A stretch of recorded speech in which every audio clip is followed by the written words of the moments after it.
नमस्कार दोस्तों, आज हम बात करेंगे भारत के मुख्य आंदोलन के महानायक दलित राजनीतिक शिल्पकार बहुजन समाज पार्टी के संस्थापक श्री मान्यवर कांशीराम जी की, जिन्होंने कभी कोई सरकारी पद नहीं लिया, कभी कोई बड़ा पद नहीं लिया, कभी शादी नहीं किया। पूरा जीवन शोषित, वंचित बहुजनों, दलितों, पिछड़ों, अल्पसंख्यकों को राजनीतिक सत्ता दिलाने में उन्होंने अपना भरपूर योगदान दिया है। उनका मंत्र था, जाति तोड़ो, बहुजन एक करो, सत्ता हासिल करो। आइए जानते हैं उनके पूरे जीवन की गाथा।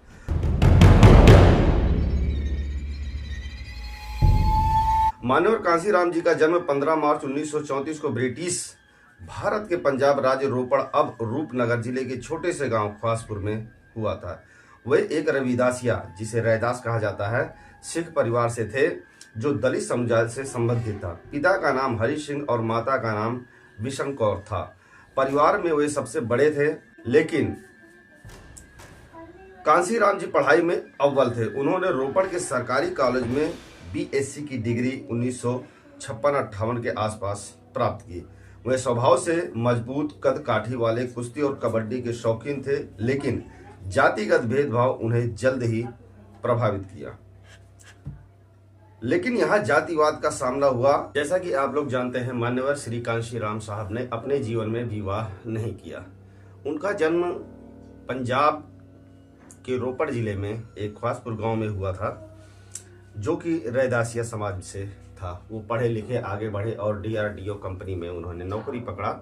डीआरडीओ आई थिंक जो कि सरकारी संस्था थी और है, और वहाँ पर उनके जातिगत भेदभाव के कारण उन्हें नौकरी छोड़ना पड़ा। उसके बाद उन्होंने सामाजिक न्याय के लिए लड़ाई लड़ा, आगे बढ़े और लोगों के बीच में, खासकर उत्तर प्रदेश जैसे राज्य में साइकिल यात्रा किया। और उन्होंने अपने जीवन में बहुत बड़े बड़े कार्य किए, जिन बड़े कार्यों में सबसे बड़ा कार्य 1979 में उन्होंने बामसेफ का गठन किया। उसके बाद DS4, उसके बाद 1984 में BSP का गठन किया, जिसका संघर्ष मायावती जी ने मिलकर किया और वो उत्तर प्रदेश की 4 बार मुख्यमंत्री बनी। तो आइए जानते हैं मान्यवर कांशीराम साहब के जीवन की कुछ घटनाओं को।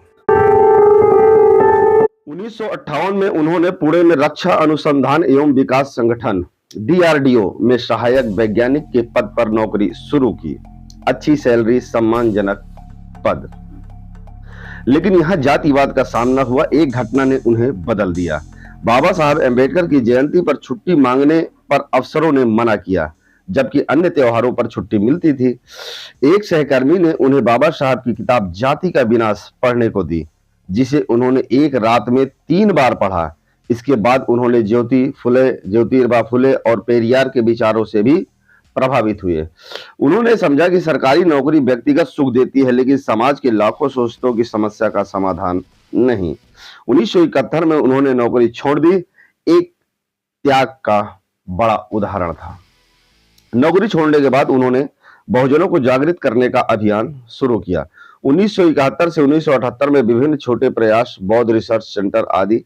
6 दिसंबर 1978 को उन्होंने बामसेफ, अखिल भारतीय पिछड़ा और अल्पसंख्यक समुदाय कर्मचारी महासंघ की स्थापना, सरकारी नौकरी करने वाले दलित पिछड़े कर्मचारियों को संगठित किया। नारा पे रोल्ड एंड पावरलेस से पे रोड एंड पावरफुल बनाओ। 1981 में DS4 दलित शोषित समाज संघर्ष समिति बनाई। यह ज्यादा आक्रामक संगठन था। रैलियां, प्रदर्शन। कांशीराम जी पूरे भारत घूमे, ट्रेनों में सफर, सादा खान पान, कभी विवाह नहीं किया। उन्होंने मैं शादी नहीं करूंगा क्योंकि मेरी शादी बहुजन समाज से है। वे कहते थे, राजनीति सत्ता के बिना सामाजिक आर्थिक उत्थान संभव नहीं है। 14 अप्रैल 1984 अंबेडकर जयंती। 14 अप्रैल 1984 को अंबेडकर जयंती को बहुजन समाज पार्टी BSP की स्थापना। उद्देश्य, बहुजन समाज पार्टी ब्राह्मणवादी पार्टियों से अलग, बहुजनों 85% की पार्टी। कांशीराम जी ने कहा, मैं 10 साल में BSP को उत्तर प्रदेश में सरकार बनाने लायक बनाऊंगा।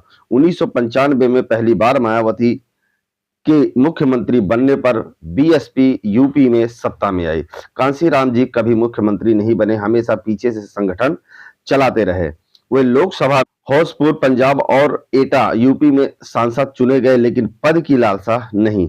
उनका फोकस जातीय गणना, बहुजन एकता, सत्ता में हिस्सेदार। उनका विचारधारा और योगदान कुछ ऐसा था कांशीराम जी का कि political power is the master की, राजनीति सत्ता ही सब कुछ बदल सकती है।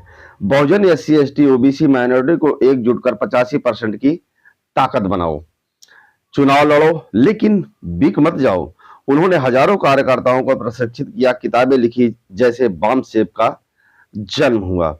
उनकी वजह से दलित राजनीति की मुख्य धारा में आए बीएसपी आज कई राज्यों में मजबूत है। वे कहते थे, मैंने सामाजिक क्रांति की नींव रखी, अब आप इसे पूरा करो।